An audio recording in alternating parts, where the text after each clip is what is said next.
Hi everyone, this is Dan Gross for News 8 and RochesterFirst.com, and welcome to What's Good, the place where we share the good news in and around Rochester over the past 7 days. Let's cue the jam.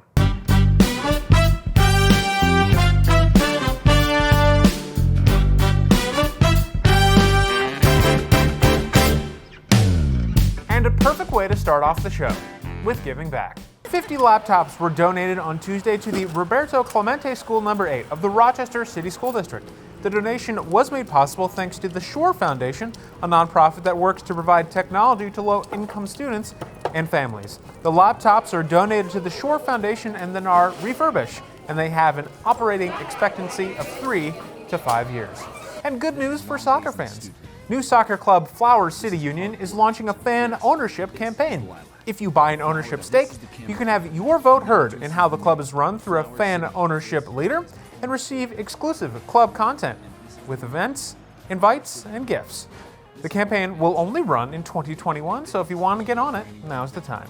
And the Magic Center and Magic Spell Studios at RIT is teaming up with LA production company Pure Imagination Studios. The partnership will provide incredible real-world experience for students, while Pure Imagination hopes that this is a good first step to bringing the entertainment industry to Rochester.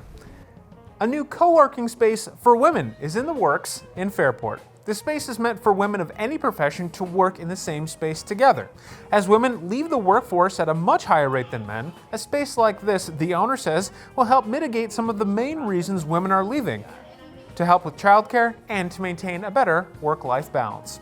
And great news for golfers in the area, though I expect all of y'all knew this one already.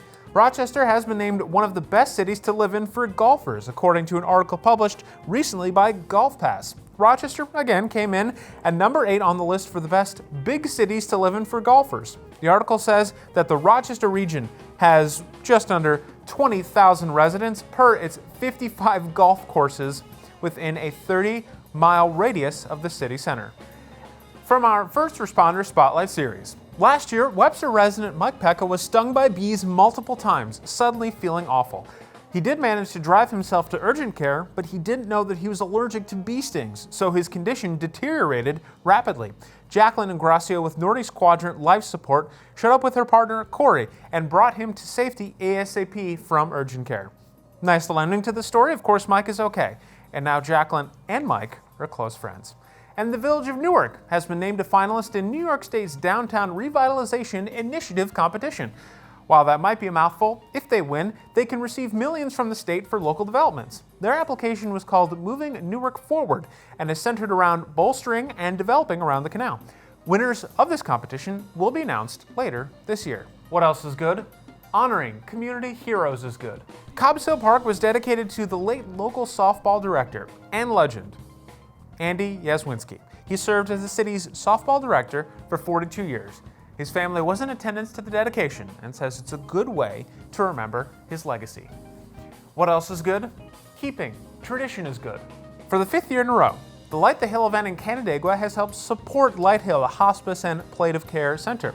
Participants decorate paper bags and place lights inside them, all of this leading up to the facility. The event is on November 6th this year. What else is good? Your good news. We'd love to feature that everyday sort of good news that keeps us all going. And if I had a bell, I would ring it because finally, ladies and gentlemen, the half-court shot is here. Mid-Lake seniors Mike DeHond and Nikki Sussman both made these amazing half-court shots, each employing a different technique. All of this ahead of homecoming. And with these shots, they both won a chance to quote-unquote pie Principal WROC. Of course, this is all in good fun.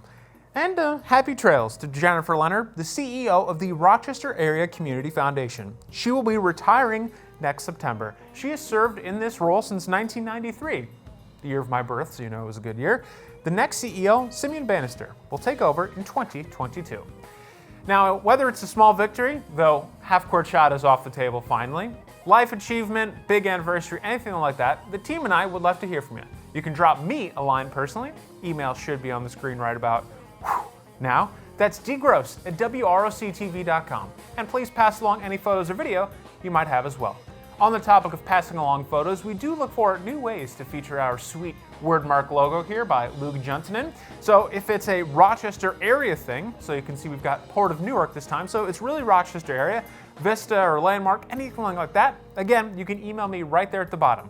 As you can see, we will shout you out on the show, and maybe on Instagram too. We'll see. Well, I think that just about does it for I Need a Sheet of Paper, this week's What's Good. Thank you so much for your time and company today. Really appreciate it. You know what else is going to be good? The rest of your week. We'll see you next Wednesday.